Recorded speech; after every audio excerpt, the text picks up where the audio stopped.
Plum में मुख्य तौर पे दो तरह की प्लम होती है, एक जापानी और एक यूरोपियन किस्म। हमारे भारतवर्ष में और खास तौर पे अपने उत्तर भारत में यूरोपियन किस्म की कुछ वैरायटीज इधर उनसे उत्पादन लिया जा रहा है। इसके उत्पादन के लिए बातें आपको बताना चाहता हूँ। किसान भाइयों, इस समय अगर आप देखें तो इस समय आपके नए जो फल का निर्माण हो चुका है और इस समय आप मटर के दाने का लगभग आपका फल का आकार हो चुका है। अपने बाग बगीचों की अच्छी तरह से सफाई करें, खरपतवार आदि निकाल दें। इसमें हम जो इसके जो रासायनिक और खाद देने का जो है एक ही उपयुक्त समय है, वो आपका 15 जनवरी से और आप 15 फरवरी के बीच में। दूसरा, अच्छा फल उत्पादन के लिए आप जो माइक्रो न्यूट्रिएंट्स हैं, जिसमें जिंक, कॉपर, बोरॉन, सल्फर, इनका भी एक स्प्रे आप जब इसका फल जिस समय मटर के आकार का हो उस समय के आप स्प्रे इसके ऊपर अगर कर देंगे तो आपको फल बड़ा अच्छा क्वालिटी वाला और अच्छा अधिक उत्पादन मिलेगा। दूसरा, इसमें सिंचाई का विशेष ध्यान रखने की जरूरत है। इसमें नमी बनी रहनी जरूरी है, नहीं तो आपको उतना अच्छा उत्पादन नहीं मिल पाएगा। आपको इसमें कम से कम जब से आपका फल बनता है और फल बनने से फल पकने तक कम से कम 5 सिंचाइयों की आवश्यकता होती है। हर 10 दिन के लगभग अंतराल पे आपको सिंचाई करनी पड़ेगी।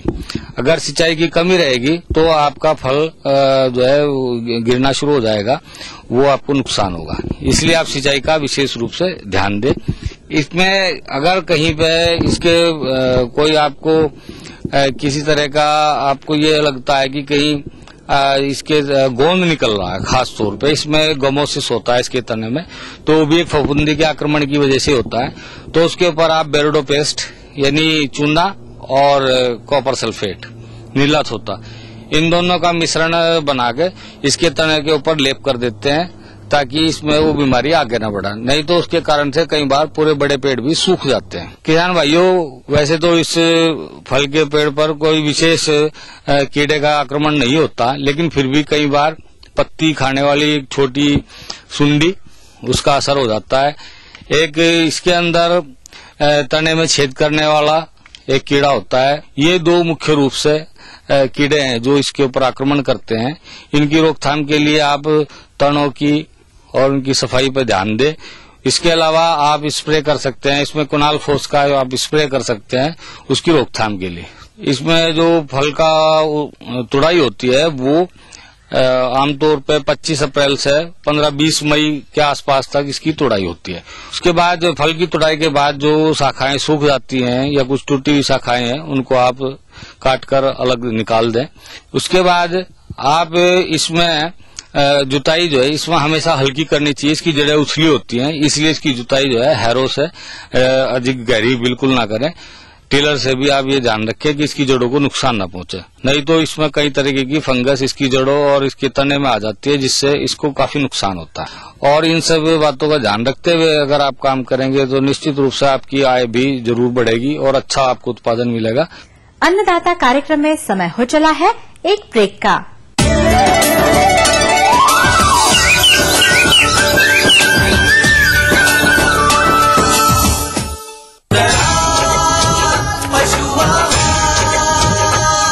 असली भरोसेमंद दयाल पशु आहार, दूध दमदार, आंख शानदार। बढ़ रही है जनसंख्या, घट रही है जोत, ऊपर से महंगाई का बोझ, विश्व बाजारों में जारी है प्रतिस्पर्धाओं का दौर, कृषि उत्पादन और आमदनी बढ़ाने की होड़। हम बताते हैं आपको कैसे करें कम लागत में अधिक उत्पादन। उन्नत बीज, नई तकनीक और विविधीकरण से बनाए संपूर्ण, समृद्ध और खुशहाल भारत। अन्नदाता देखिए हर रोज सुबह 6:30 बजे।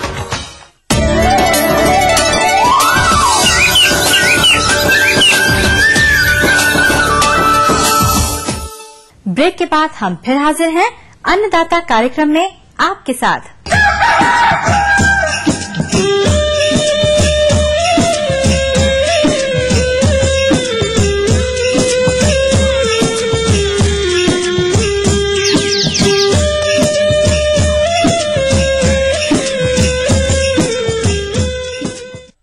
किसान भाइयों, कृषि तथा कृषि आधारित सह-व्यवसायों पर निर्भर हमारा राज्य उत्तर प्रदेश एवं उत्तराखंड, जहां पर लगभग 2 करोड़ की जनसंख्या लघु सीमांत तथा भूमिहीन कृषि मजदूरों की है, विगत वर्षों में उत्तर प्रदेश राज्य में छोटी कृषि जोतों तथा इन पर निर्भर किसानों की बढ़ती जनसंख्या ने छोटी जोत के किसानों को भरण पोषण में किल्लतों का सामना करना पड़ रहा है। वहीं उत्तराखंड राज्य, जहां पर अधिकांश क्षेत्र पहाड़ी है, वहां पर पर्वतीय क्षेत्र में भी कृषि योग्य जमीन के अभाव में यहां के निवासी बेरोजगारी का सामना करते हुए शहरों की तरफ पलायन कर रहे हैं, जिससे शहरों पर जनसंख्या का दबाव तथा काम की तलाश में भटकते ये ग्रामीण काम न मिलने जैसी समस्या का सामना करने के बाद वापस गांव की राह पकड़ते हैं। किसान भाइयों, इन सभी समस्याओं के समाधान हेतु हमें कहीं भी जाने की आवश्यकता नहीं है, बल्कि अपने गांव में ऐसे रोजगार का सृजन किया जाए जिनमें घर का प्रत्येक सदस्य अपने लिए काम ढूंढ सके तथा केवल खेती पर निर्भरता भी कम हो सके। और ये सब संभव हो सकता है खेती के साथ अपनाए जाने वाले सह-व्यवसायों को अपनाकर। इन्हीं सह-व्यवसायों में एक है गिनी फाउल पक्षी का पालन, जो बहुत ही कम लागत में घर के आसपास खाली जगह का उपयोग कर पर्वतीय तथा मैदानी क्षेत्रों के किसानों, ग्रामीण महिलाओं तथा बेरोजगारों के लिए अच्छी आमदनी का जरिया हो सकता है। परंतु कैसे? आइए जानते हैं गोविंद वल्लभ पंत कृषि एवं प्रौद्योगिकी विश्वविद्यालय पंतनगर के डॉक्टर सीपी सिंह से।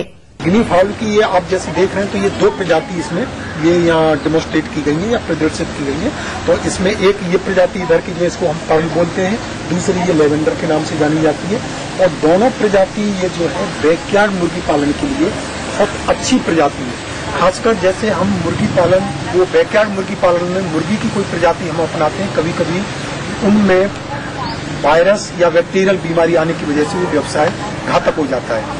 और ये ऐसी प्रजाति है कि इनको हम जो है किसी भी कंडीशन में, खासकर जैसे पहाड़ी क्षेत्रों में अगर हमें पालना है या मैदानी क्षेत्रों में जहाँ तापक्रम बहुत ज्यादा रहता है, या दूसरे रूप में ये कहें कि जहाँ जलवायु की विषम परिस्थितियां हैं, तो जलवायु उनके लिए अनुकूल नहीं है, तो उन परिस्थितियों में भी हम जो है इस प्रजाति को बैकयार्ड मुर्गी पालन के रूप में आराम से इसको पाल सकते हैं। अंडा इसमें जो है ये सीजनल अंडा उत्पादक है, और इसमें जो अंडा उत्पादन शुरू होता है वो 8 महीने की आयु पे होता है। और सीजनल मीन्स इसमें जो है ये अक्टूबर में अंडा शुरू करके मार्च अप्रैल तक जो है ये अंडा देती है। और इस एक चक्र में एक पक्षी से 125 या 130-135 तक जो है अंडे मिल जाते हैं। और दूसरी जो एक विशेष बात है इसमें कि जब अंडा देना शुरू करेगी तो पिछले वो 1 साल का चक्र ये जो है उसमें देगी, फिर कंटिन्यू अगला साल जो आएगा तो उसमें फिर अक्टूबर में ये शुरू कर देगी और मार्च अप्रैल मई तक फिर अंडा देगी, और तीसरे साल के फिर उसी पीरियड में अंडा उत्पादन शुरू होगा।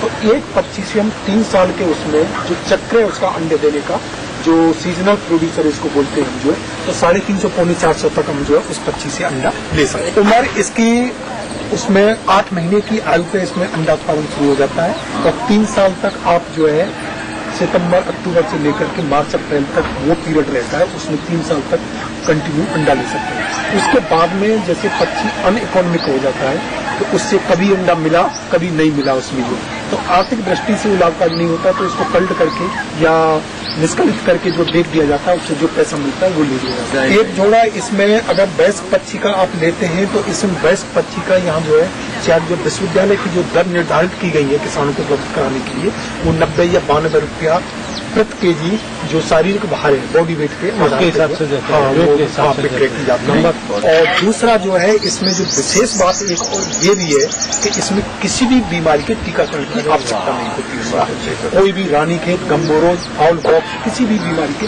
टीकाकरण की आवश्यकता नहीं है। दूसरा, इसको हम जो है आहार, जिसको कंसंट्रेट फीड कहते हैं, अगर वो उपलब्ध नहीं कराते हैं तो इसको हम ग्रेजिंग करके, खासकर जैसे ग्रामीण क्षेत्रों में भेड़ बकरियों को चुगा करके पालते हैं, तो उस तरह भी इसको हम जो पाल सकते हैं। दूसरा जो है बहुत सारे कीड़े मकोड़े खासकर जैसे बरसात में भौंगे वगैरह ये इस तरह के हो जाते हैं, तो उनको भी आहार के रूप में चुप करके आहार संबंधी आवश्यकताओं को पूर्ति करती है। और न्यूट्रिशनल पॉइंट ऑफ व्यू से हम देखें तो इसका जो अंडा और मीट, उसमें कोलेस्ट्रॉल की मात्रा बहुत कम, और कोलेस्ट्रॉल की मात्रा बहुत कम, फैट की बहुत कम, और प्रोटीन ज्यादा होती है। तो उस दृष्टि से भी इसका अंडा और मीट स्वास्थ्य की दृष्टि से भी काफी अच्छा माना जाता है इसमें जो।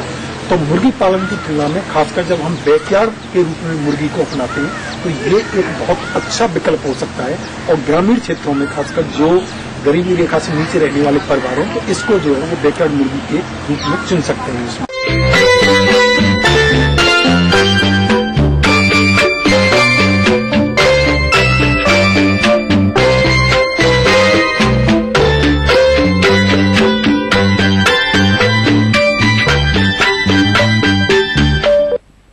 जायद मौसम में उगाई जाने वाली कद्दू वर्गीय सब्जियों की खेती प्रदेश के बहुत से किसान भाइयों ने की होगी, जिनकी फसल इस समय पड़भार की विभिन्न अवस्था लिए खेतों में खड़ी होगी।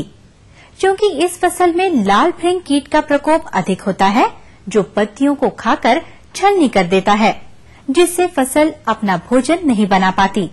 अंततः फसल सूख कर नष्ट हो जाती है, जिससे किसान भाइयों को आर्थिक हानि का सामना करना पड़ता है। अतः किसान भाइयों, कद्दू वर्गीय फसल में लाल भृंग कीट का समेकित प्रबंधन कैसे किया जाए जिससे कीट मुक्त फसल से अच्छी पैदावार मिल सके, इस हेतु जानकारी के लिए हमारे बीच उपस्थित हैं एक वरिष्ठ वैज्ञानिक डॉक्टर IN शर्मा। अभी गर्मा मौसम शुरू हो रहा है और इसमें लत्तर वर्गीय सब्जियों में रेड पम्पकिन बिटिल, इसको हिंदी में कद्दू का लाल भृंग कहते हैं, इसका आक्रमण बहुत अधिक होता है। गर्मी के दिन में यदि तापक्रम अधिक रहे और आर्द्रता भी अधिक रहे तो इसका फैलाव अधिक होगा, इसका प्रोलिफरेशन अधिक होगा। और खास करके शुरुआती दौर में जब सब्जियों के पौधे 2-3 पत्ती 4 पत्ती के होते हैं, उस समय यदि इसका आक्रमण अधिक हो जाता है तो समझिए कि सब्जियों का पौधा समाप्ति हो जाएगा, पत्ती विहीन हो जाता है।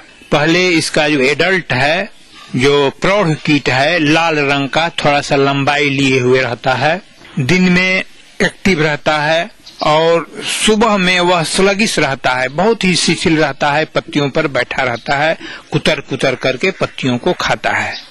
इसका लार्वा जो है, जो मिट्टी में रहता है, वह भी पत्तियों को खाता है, लेकिन जब फल अलान पर नहीं रहता है, वह जमीन पर टिका रहता है, तो उसके फल के नीचे से भी यह पत्तियों उसको नुकसान करता है।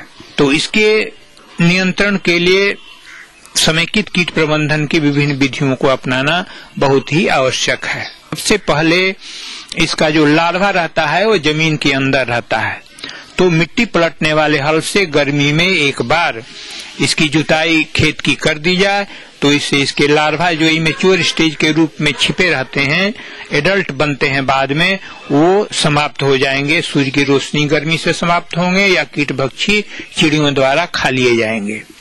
दूसरा है कि इस कीट का आक्रमण जमीन में होता है, इसलिए जमीन में लगने वाले कीड़ों की जो रोकथाम होती है उसका भी के माध्यम से भी हम इसका नियंत्रण कर सकते हैं। जैसे क्लोरपाइरिफॉस का बुआई से पहले इसका व्यवहार करेंगे तो जो जमीन में लगने वाले कीड़े हैं उनका तो नुकसान होगा ही, साथ में लाल भृंग का भी जो लार्वा जमीन में रहता है वह भी समाप्त हो जाएगा और आगे इसकी पीढ़ी कम हो जाती है।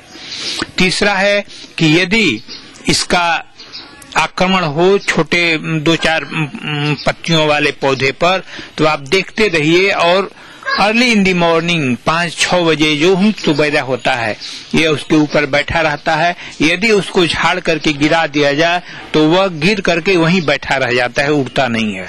उसको आप हाथ से चुन करके, मसल करके या कीटनाशक दवा जल में उसको डाल करके उसको आप मार सकते हैं और कम दवा में ही आप इसका नियंत्रण कर सकते हैं।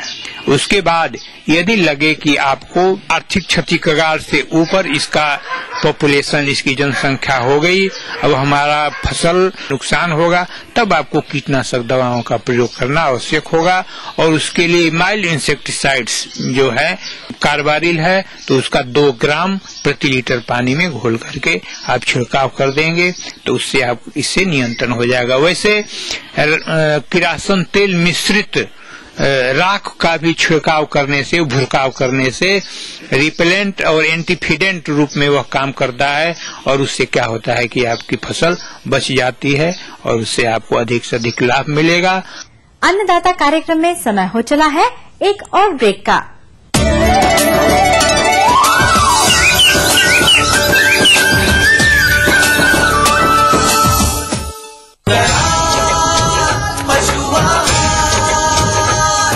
असली भरोसेमंद दयाल पशु आहार, दूध दमदार, आंख शानदार।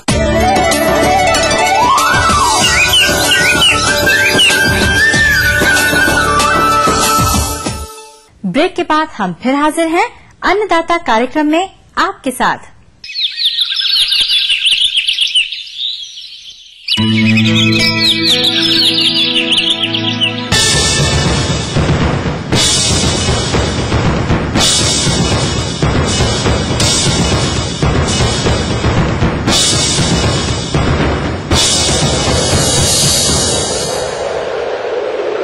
रोज की तरह अन्नदाता हेल्पलाइन में है पूछे गए प्रश्नों का समाधान। आज की अन्नदाता हेल्पलाइन में जिस प्रश्न को शामिल किया गया है उसे पूछा है रामपुरा जालौन के अशोक भारती ने। आपने देर से चने की बुआई की है जिसमें इस समय फली छेदक कीट का प्रकोप हो गया है, जिसके प्रबंधन पर आप जानकारी चाहते हैं, तो इस हेतु देखिए कार्यक्रम का यह अंश। मैं आज आपको चने में लगने वाली चना फली बेधक की सूड़ी के नियंत्रण के बारे में बताऊंगी। इस समय आपकी चने की फसल खेत में खड़ी हुई है और वातावरण भी अनुकूल हो गया है। ये चना फली बेधक कीट जो है इस समय जाड़े जब ज्यादा जाड़ा पड़ता है तो जमीन के अंदर कोशक के रूप में सोया रहता है। इसका पतिंगा जो है जमीन से फोड़कर बाहर आएगा। आने के बाद ये पतिंगा रात में सक्रिय हो जाता है और मादा पतिंगा एक एक अंडे पीले रंग के छोटे छोटे पूरे चने की पत्तियों में बिखेर देती है। इन अंडों से छोटी छोटी सूड़ी निकलकर हरे रंग पत्तियों पे खुरच खुरच कर खाती है। सूड़ी खाते खाते बड़ी होती जाती है और जब तीसरी और चौथी अवस्था के बीच में होती है तो आपके चना की फली के अंदर मुंह डालकर चने के दानों को खा जाती है। एक दाना खा लेती है तो दूसरी फली में मुंह डालती है। इस तरह अपने जीवन काल में 30 से लेकर 35 फलियों के दाने खाकर आपकी फसल को नुकसान पहुंचाती है। इसको नियंत्रण करने के लिए इस समय बहुत ही महत्वपूर्ण समय है। छोटी सूड़ी जब बहुत छोटी सूड़ी होती है, खुरच खुरच कर खाती है, तब अगर आप उसको मार देंगे तो आप आगे आने वाली फसल आपकी बच जाएगी। इसको मारने के लिए निबोली नीम का बीजा इकट्ठा कर कर उसको कूट कर दरदरा दलिया बना लीजिए और उसको एक कपड़े की पोटली में बांध के रात भर पानी में भिगो दीजिए। सुबह उस पोटली को मसल कर दूधिया रंग का रस निकल आए। उस नीम के पानी को, नीम के रस को आप थोड़ा सा साबुन 1 चम्मच डालकर और अपनी फसल पे छिड़क देंगे तो जो बिल्कुल छोटी सूड़ी है, प्रथम अवस्था की है, वो मर जाएगी और आपके आने वाली फसल बच जाएगी। निबोली से आपने कर लिया। अगर नहीं नियंत्रण होता है तो दूसरा है विषाणु होता है जो चना फली बेधक के प्राकृतिक अवस्था में मिलता है, जिसको कि हम कहते हैं एनपीवी। बाजार में मिलता है। इसकी 100 लार्वा समतुल्य की बोतल 100 मिलीलीटर की बोतल मिल जाती है एनपीवी की। तो उस बोतल को अगर 100 ml की बोतल है 100 लीटर पानी में पूरी बोतल डाल दीजिए तो आपका जो सोल्यूशन बन जाएगा उसको 1 एकड़ के लार्वों को मारने के लिए काफी होगा। उसमें घोल में आप थोड़ा सा गुड़ 5 ग्राम गुड़ मिला दीजिए, 1 चम्मच उजाला या नील मिला दीजिए, जिससे सूर्य से आने वाली किरणें परावर्तित हो जाएं और ये जो विषाणु है आपका मरने नहीं पाए। इसमें भी 1 चम्मच आप साबुन मिला दीजिए, जिससे कि आपका घोल गोली बनकर गिरे नहीं और पत्तियों पर पूरी तरह फैल जाए। इसके बाद भी देखते हैं कि आपकी फसल में बहुत ज्यादा नुकसान हो रहा है और बहुत सूड़ी दिख रही है, तो अंतिम विकल्प के रूप में आप स्पाइनोसॉर्ट जो है वातावरण को नुकसान नहीं पहुंचाता है, आपको भी नुकसान नहीं पहुंचाता है, लेकिन सूड़ी को बुरी तरह नष्ट कर देता है। मात्रा इसकी होती 0.04 ml 1 लीटर पानी में छिड़काव कर दीजिए। इससे सूड़ी बुरी तरह नष्ट हो जाती है और आपकी फसल बच जाती है। इस प्रकार हम आशा करते हैं कि आप अपनी फसल को बचा लेंगे और अत्यधिक लाभ उठाएंगे। किसान भाइयों, अन्नदाता तत्पर हैं आपके लिए, क्योंकि आपकी समस्या हमारा समाधान। इस हेतु पत्र लिखें इस पते पर। हमारा पता है प्रोड्यूसर अन्नदाता, ETV Uttar Pradesh Uttarakhand, Ramoji film city Hyderabad 501512 या फिर मेल करें annadata.up@etv.co.in पर। फिलहाल अन्नदाता कार्यक्रम में आज इतना ही। कल फिर मिलेंगे कृषि संबंधित नवीनतम जानकारियों के साथ। तब तक के लिए आज्ञा दीजिए। नमस्कार।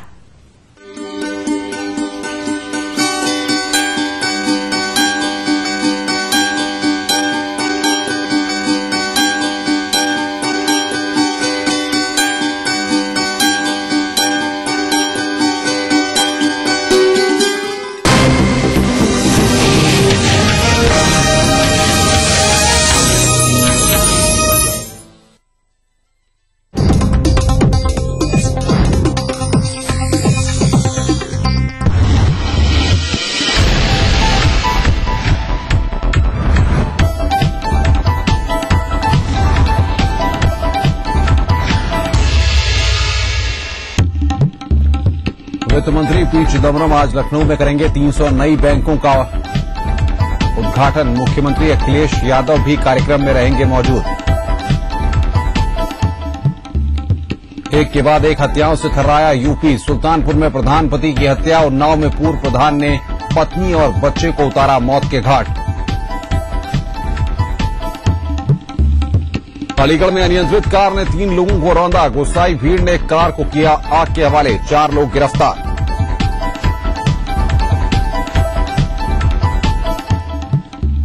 सपा सुप्रीमो मुलायम सिंह यादव ने दिए नवंबर में आम चुनाव के संकेत। कहा दिल्ली फतेह को लेकर तैयार रहे कार्यकर्ता। और कैबिनेट मंत्री शिव कुमार बेरिया ने श्री प्रकाश जायसवाल को बताया छुटभैया नेता। कानपुर से राजू श्रीवास्तव की जीत का ठोका दावा।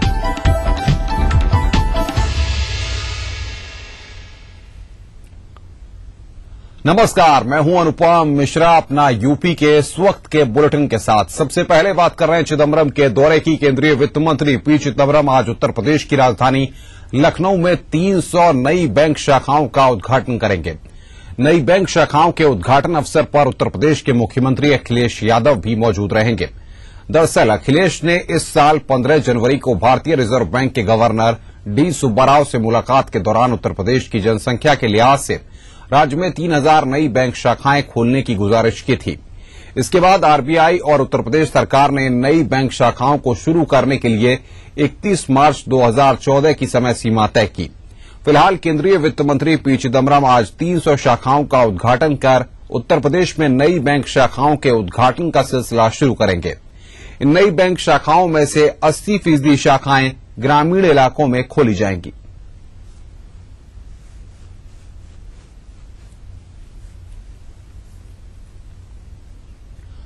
खबर अलीगढ़ से है। अलीगढ़ में गुरुवार को सड़क पर दौड़ रही एक कार अचानक अनियंत्रित हो गई और 3 लोगों को उसने रौंद दिया, जिनमें से 2 लोगों को जिला अस्पताल में भर्ती कराया गया है। घटना से स्थानीय लोग आक्रोश में आ गए और कार को आग के हवाले कर दिया। सूचना मिलने पर मौके पर पहुंची दमकल की गाड़ियों ने आग पर काबू पाया। पुलिस ने देर रात घटना में 4 लोगों को गिरफ्तार कर लिया है और स्थानीय लोगों को समझा बुझाकर मामले को शांत कराया।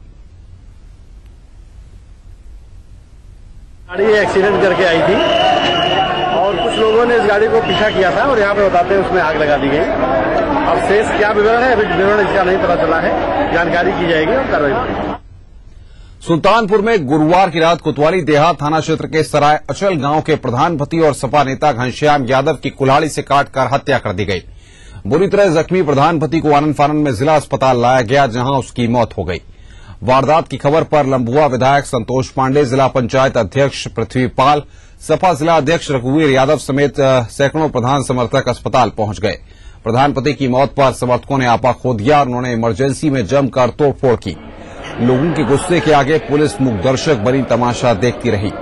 परिजनों की अगर माने तो घनश्याम यादव गांव में ही एक 13वीं संस्कार से लौट रहे थे कि रास्ते में घात लगाकर बैठे कुछ लोगों ने उन पर हमला बोल दिया और कुल्हाड़ी से कई वार कर उन्हें माड़ासन कर दिया। चिल्लाने की आवाज पर हमलावर भाग खड़े हुए। उधर पुलिस अधीक्षक ने आरोपियों के खिलाफ सख्त कार्रवाई की बात कही है। तहरीर लेकर के और बाकी चीजों को आइडेंटिफाई करके उसके खिलाफ जो भी दोषी उनके खिलाफ कार्रवाई की जाएगी। इसमें जो पुलिसकर्मी वहां पे हैं उनकी भी लापरवाही के ऊपर जांच करी जाएगी, उसके ऊपर भी कार्रवाई होगी।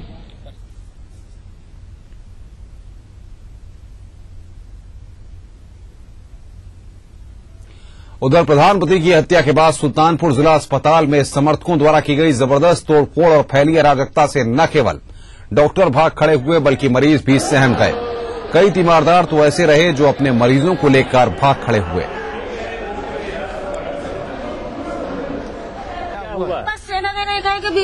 तो कहाँ भाग रही हैं? कहाँ जा रहे हैं? कोई डॉक्टर नहीं है, कोई नहीं है। इमरजेंसी लगेगा तो क्या हुआ वहाँ पर? कोई डॉक्टर नहीं है।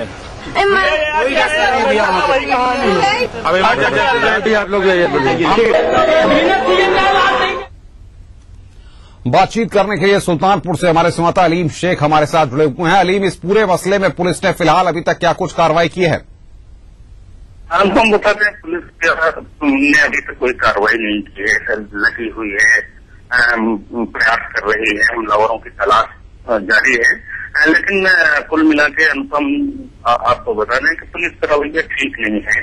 तो आज दिन तमाम वारदातें हो रही हैं, लूट हो रही है शहर में, लेकिन पुलिस का जो लगता है बदमाशों में जरा सा भी खौफ नहीं है, तो पूरी तरीके से खुद से जुड़े हैं।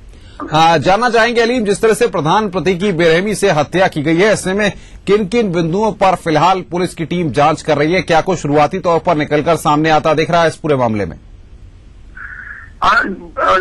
रंजिश को लेकर देखा जा रहा है, क्योंकि प्रधान अक्सर गाँव में दवाई राजनीति करती है, बड़ी रंजिश रहा करती है प्रधानों में, तो इन सब बातों को लेके पुलिस तफ्तीश करती है।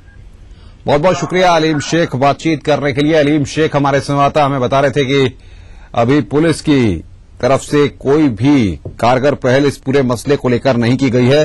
सख्त कार्रवाई का आश्वासन जरूर दिया है, लेकिन अभी तक कार्रवाई के नाम पर कुछ भी देखने को नहीं मिला है। उन्नाव में नशे में धुत पूर्व प्रधान नन्हा सिंह ने अपनी पत्नी और बेटे की गोली मारकर हत्या कर दी। घटना के पीछे कारण महज इतना बताया जा रहा है कि उसकी हालत नशे की लत छुड़ाने के लिए परिजन आए और दिन टोका टोकी करते थे और गुरुवार को नन्हा ने इन दोनों की हत्या कर दी। पुलिस ने शवों को कब्जे में लेकर पूर्व प्रधान को उसकी देशी बंदूक के साथ गिरफ्तार कर लिया है। अपनी पत्नी और अपने बेटे की अपने लाइसेंसी डबल बैरल से गोली मारकर हत्या कर दी है।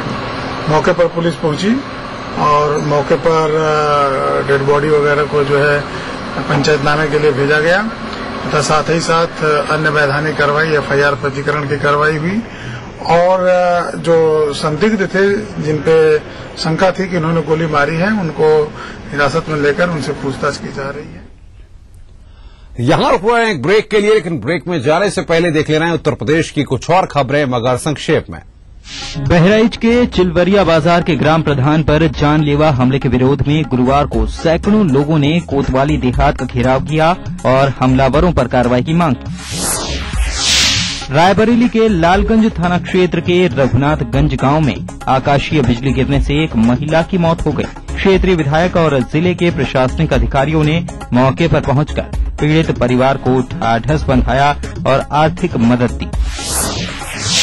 सुल्तानपुर में गुरुवार को एक महिला की कुल्हाड़ी से हत्या कर दी गई। आश्चर्य की बात ये रही कि घर में परिवार के सदस्य मौजूद थे, इसके बावजूद किसी को न तो हत्यारे की भनक लगी और न ही महिला की चीख सुनाई पड़ी। पुलिस ने मामले को संदिग्ध मानकर जांच शुरू कर दी है। मऊ जिले के सरायल खंशी थाना क्षेत्र के इमलिया गांव में कब्रिस्तान में शव दफनाने को लेकर ग्रामीणों में विवाद हो गया। विवाद बढ़ने पर जिला प्रशासन द्वारा ग्रामीणों को समझा बुझाकर शव को दफन कराया गया। मऊ में गुरुवार को लोकतंत्र रक्षक सेनानी सम्मान और बढ़े बेटिया योजना के अंतर्गत चेक वितरण समारोह का आयोजन किया गया। कार्यक्रम के मुख्य अतिथि बाल विकास, पुष्ट आहार व बेसिक शिक्षा राज्य मंत्री बसीर अहमद रहे। सीतापुर के गौवापुरा गांव में बुधवार की रात मनोज नाम के व्यक्ति ने एक वृद्ध दुकानदार द्वारा गुटखा देने से इनकार करने पर उसकी हत्या कर दी। पुलिस ने आरोपी मनोज को गिरफ्तार कर लिया है।